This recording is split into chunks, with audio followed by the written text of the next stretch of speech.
Hi, Jeremy here, Modern Vitality. In today's video, we're talking about smoothies. If you have chronic fatigue syndrome, or CFS-ME for short, you may be using smoothies as part of your health practice to try to get your vitality back. I'm here to tell you today, unfortunately, that you're probably better off dumping the smoothie in the toilet. And I'm going to give you 3 reasons why, and we'll look at some things you can do instead. All right, let's get started.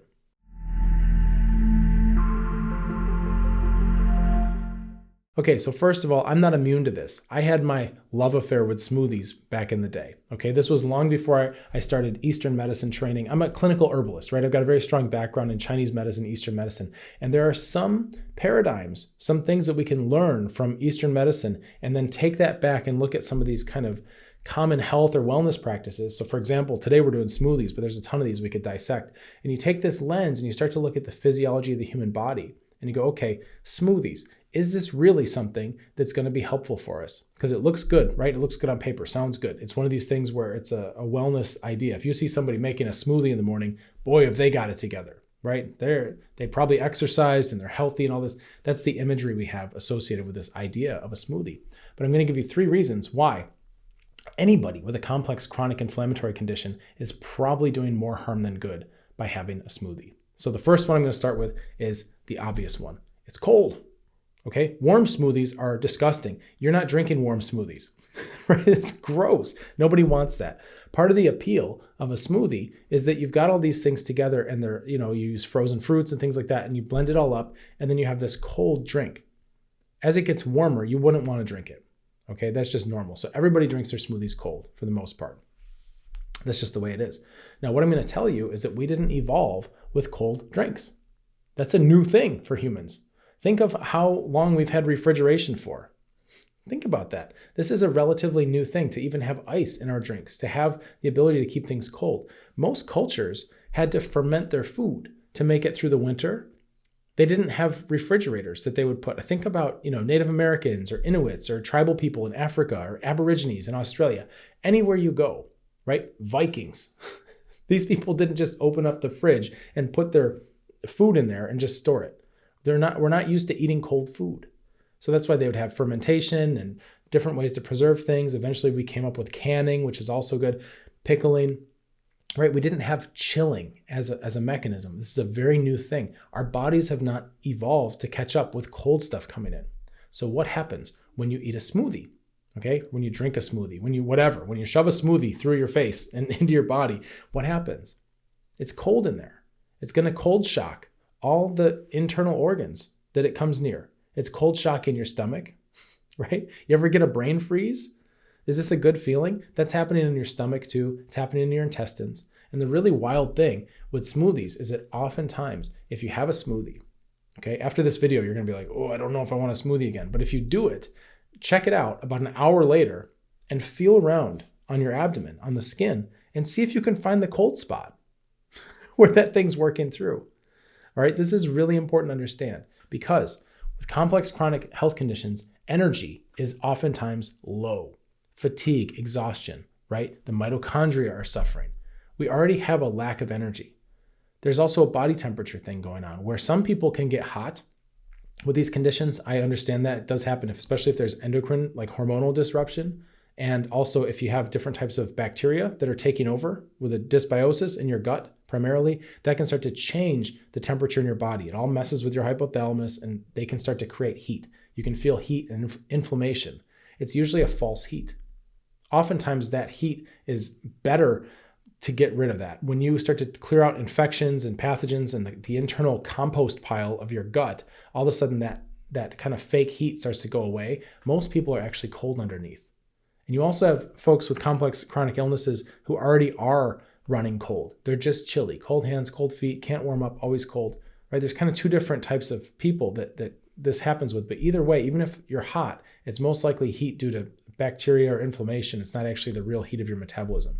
All this is to say, okay, that most people in this situation do not have extra energy to spare. And what do we do when we eat our food? What happens with our food? We have to break our food down. We have to turn our food into us. What that means is anything you eat, anything, whether it's a sandwich or a smoothie or a steak or a potato or whatever it is, it has to become you. It has to become compatible with your body. that means temperature and moisture have to become equalized, right? If we're about 70 or 80% water and we eat a bunch of dry food, our body then has to supply fluids into that to make it absorbable for us. Think about that, right? That's a whole other topic of conversation, how to eat when you have chronic illness, okay? We need to eat smart. And then there's also the temperature. So if we eat a bunch of cold foods, where is that heat going to come from to bring it up to body temperature? Well, you have to provide that. So now you're taxing your organs, right? Think about that. Think about the blood flow. How now when you throw something cold into your stomach, what happens to that blood flow around your stomach?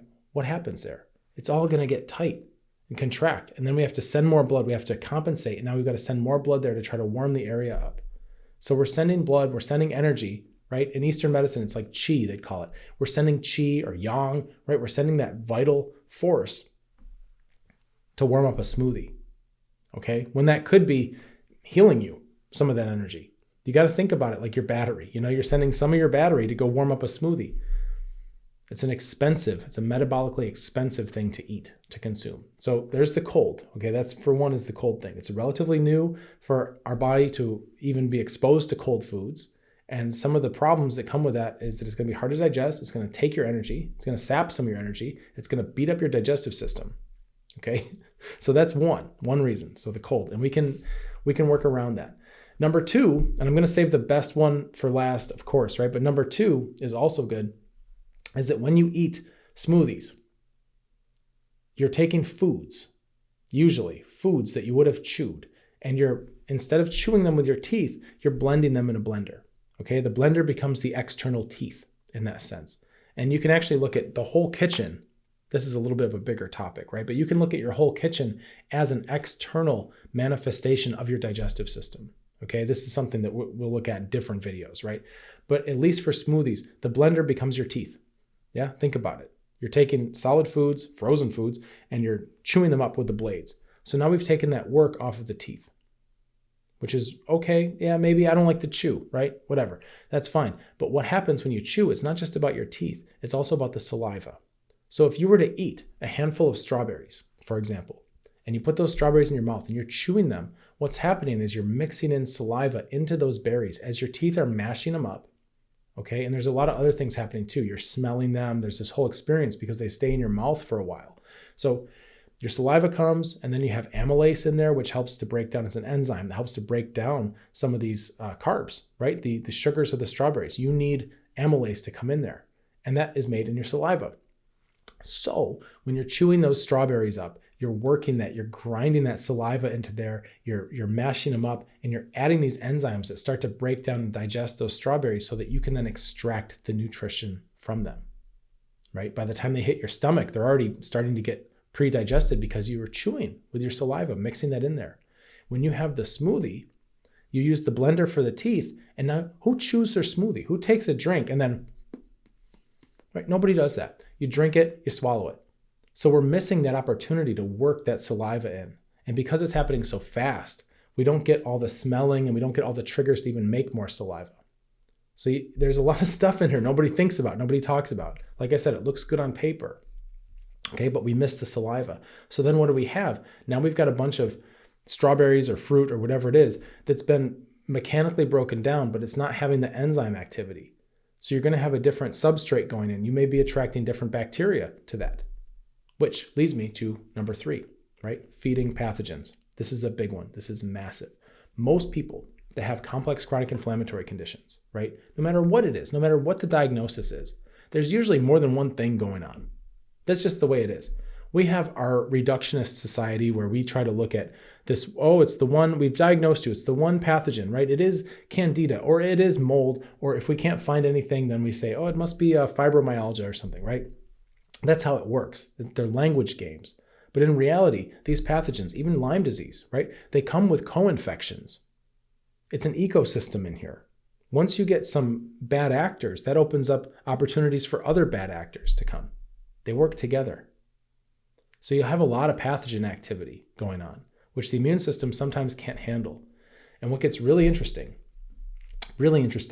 is that when you take superfoods, adaptogenic herbs, and all these things that have very high antioxidant capability, right? That's for one. The antioxidants start to make it a little more difficult for your immune system to actually oxidize like it wants to the pathogens, right? So this is a whole other topic of conversation, but you're basically skipping stages. For those of you that are familiar with my work or have been around modern vitality, you understand we have a 4-stage model: immune, digestive, neuroadrenal, blood circulation. And then there's a bonus 5th stage where we have supplementing and boosting and all that stuff.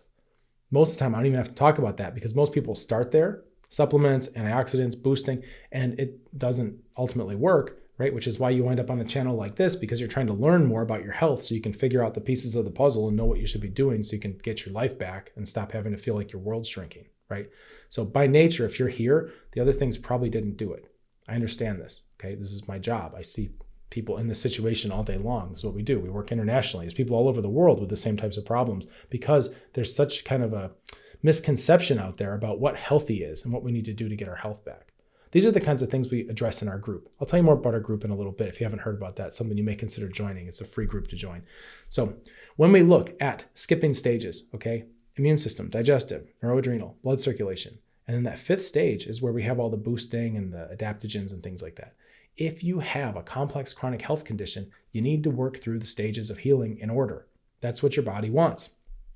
When you skip stages, you get problems. You'll feel better for about a month, and then you get way worse: setbacks, crashes, etc. There's a lot of consequences for that. I've talked about that in other videos. I'm not going to dive into it here in too much detail, except to say that most of the times when we shove a bunch of superfoods, herbs, things like that, that belong in the stage 5 category, right? These adaptogenic herbs and things that are oftentimes something where you're getting a lot of energy. Oh, it's an energy tonic, right? This is all boosting type strategies.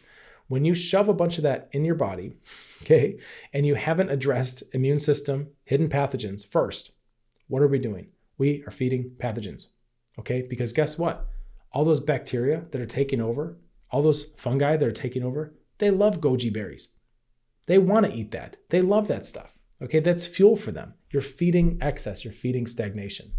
So what's in the smoothie oftentimes are very heavy boosting type herbs, supplements. These are really things that are like stage 5 type approaches. And they're super appropriate when you get to that point. When your body's graduated through the stages, super appropriate, right? It's just fine.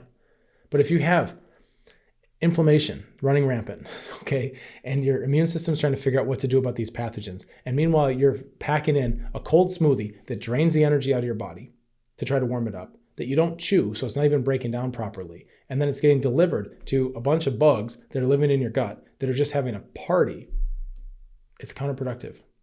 Okay, not good. There are better ways to do this, and I'm going to show you actually some workarounds so that if you don't want to give up your morning smoothie, you don't have to. Actually, I'm not big on taking things away from people, but I'd rather add a little bit so that you can offset some of the damage. So we'll get to that in just a second here. But first, we need to finish up with these pathogens because this is so important. When you feed pathogens, you are causing further problems. You're making it harder for your immune system. If you haven't handled stage 1, the smoothies aren't going to be your friend. If you haven't handled stage 2, right? If your digestive system isn't tuned up, if you don't have a good, happy ecosystem there, if you've got leaky gut, or inflammation there, then guess what? You're not absorbing the stuff from the smoothies anyway. If you're malabsorptive, right? If you're not pulling in nutrients, if your digestive system, like you don't produce the right enzymes, whatever's off, okay? And there's different ways people can be off. If you don't produce that, then how are you supposed to extract all the nutrition, right? So there's gonna be, of course, you're feeding excess. Again, you're feeding stagnation. These things can turn into basically a compost pile. It goes from a cold smoothie to all of a sudden, by the time it gets to the bottom of your gut, it's still an undigested food mass, and you've just got all kinds of bacteria and other microbes just acting on it, and then you can get further inflammation, right? It's not fun. So do it in order, right? Keep the stages. You need to go systematically. It will help you a lot. I've seen where people, every time we skip stages, we get problems. It's just one of those things. So we have a group. If you are struggling with a complex chronic health condition, you might consider applying for our group. The application is in the description for this video, and I'll take a look. And if you seem like a good fit for our group, I'll get you in as soon as I can. There might be a wait. We keep the group kind of small. It's lovely people, super positive, very vibrant, happy environment where everybody's like focused on their progress and their next steps and kind of going through the journey of healing. It's international. It's a lovely place to be, but we do keep it small and we do fill up. So I'll do my best to get you in on the next monthly cohort. Might be about a month wait or so. I try to get you in as soon as I can. So in the meantime, consider liking this video, subscribing to the channel so that you can start to see things that help you get your health back instead of just binge watching whatever YouTube wants to show you. Okay, very important. So what can we do? Jeremy, I don't want to give up my smoothies. I still like smoothies. I heard what you said. I think it's important, but I still like them, right? It's part of my health routine. Great. Let's offset some of the damage. For one, we've got the temperature thing, right? A smoothie's cold. I'm not going to tell you to drink it warm. That's disgusting. You don't want to drink it warm. It's gross. Actually, if you're trying to quit smoothies, maybe that's a rule you could do. Oh, I only drink my smoothies warm. Well, you won't drink smoothies anymore. Okay, they're nasty like that. But drink them cold, go nuts, have at it. However, make a cup of tea, right? While you're making your smoothie, get some water boiling, steep ginger tea, for example, right? Ginger has a warming nature in terms of the energetics of that herb, right? It's warming nature. It's going to help to offset, it helps digestion, helps your stomach. Of course, if you're allergic to ginger, this isn't medical advice, right? Use your own discretion here. We're all adults, but ginger tea, that's one idea. And now you have not only a warm herb coming in, the ginger is energetically warming, but you also have it in a warm liquid medium, which is your hot cup of tea. So drink your smoothie, chug it down, go nuts, right? But also follow it, chase it with a warm beverage so that at least you can take some of that thermal energy from your tea kettle instead of from your body's vitality to warm that smoothie up. So then when you're drinking a warm tea, it can start to warm up that smoothie while it's in your belly. It'll make it easier on your tummy. Okay, so that's one.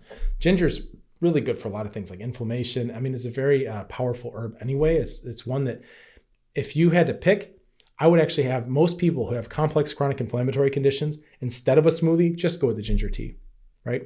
But I understand sometimes you don't want to put the smoothie down, or you already, you bought a whole thing of frozen mangoes and you want to use them, right? Okay, great. Go you're going to do it anyway. You might as well chase it with ginger tea and warm up and start to offset some of that damage. Another one, saliva, right? If you're going to have the smoothie, okay, try chewing it. See what that's like. There's an old saying about chewing your drinks and drinking your food, right? What does that mean? It means if you're going to drink something like a smoothie, chew it around. Mix some saliva in there. Don't just shoot it down and blast it and then kind of go on to the next thing. You actually need to savor it and mix it around and try to consciously smell it, right? Smelling it will help to trigger more salivation. It's cold, so it's a little tricky, but you can smell it and start to get more saliva that way. Mix it in, swallow your saliva. You can develop a saliva swallowing practice. This is an old Taoist thing, right? It's kind of like yoga, where you do all these things to move saliva around your mouth, and then you generate a bunch of it and swallow it. Might be a good way to chase your smoothie, okay? Not as good as actually chewing the food yourself, but it's better than nothing, okay? And then number 3, right? Get a plan. Understand the stages, because the real answer here, like we're getting lost in the branches of like, okay, what kind of smoothie should I have, or what herbs or whatever. Really, you need to zoom out and have a framework where you even know what department of your body you're working on next. And usually it starts with the immune system. So get a plan, get everything together. This is the kind of stuff we talk about this in our group. We have conversations within our group every single day. We have people coming through that need troubleshooting, and you can see how I do that. You can ask me anything you want in there. I've got a vault full of other videos that are interactive, so you can get a little more personal understanding of what's going on with you and where you need to be, right? But get a plan. You got to understand stage 1 is the immune system for a lot of reasons. And so by going to smoothies, stage 5, by kind of skipping steps, you're creating a little bit more problems for yourself. But if you can offset that, if you can start to get the pathogen load down, if you can start to get your biofilm levels lower, right? Biofilms are like the slime that bacteria and these things all hide in. Okay, if you can get that happening, if you can get your immune system a little more precise, they call it immune specificity, where your immune system is not just like smoldering and trying to figure out what's going on, but it's actually like a sniper going in and going, oh, pathogen, poof, got it. Pathogen, poof, got it. Very clean. Get your liver functioning so that you're actually getting these things out of your body. Sweating, having good bowel movements, right? Get all that stuff tuned up. Then later, when you're feeling better, when you got your life back, right? And you're traveling again, and you're able to be there for your friends and family and help people, and you're going out dancing and whatever else you're into, right? And life is back. You're able to walk your dog, some of the things that seem so simple that people take for granted. But once you don't have the strength to walk your dog anymore, all of a sudden that would be a huge win, right? To get that back. Once that stuff happens and you're starting to feel your vitality come back and you've graduated through some of the stages, then you want to introduce some smoothies. I would still go with the ginger tea. Just I have a bias towards warming up the digestion, right? Of course. But if you want to do that, then that's more appropriate. Just like you don't want to necessarily train for a marathon or a triathlon if you're bedbound and have chronic pain, right? You're all inflamed, brain fog. You don't need to be training for an athletic event. But if you can get your health back and start to do moderate exercise, then maybe you start to feel like, sure, yeah, I could do a 5K or a walkathon or whatever. Then your goals evolve, right? So don't go too far ahead of yourself physically, of course. Everybody knows that. But when we start to look at foods and supplements and things like that, nobody's got a map like this. And everybody's going all over the place. Eating a smoothie is basically the equivalent of trying to run a 5K or a triathlon or something when you're sick, right? It's a digestive endurance event. So I would offer you the suggestion, maybe you're better off just dumping it in the toilet, right? Or give it to somebody else who doesn't have the same health issues and just wait and work the stages and work the program until you're at the place where you can handle it too. So there you go. I hope this helps you. Let's get you feeling better. Cheers.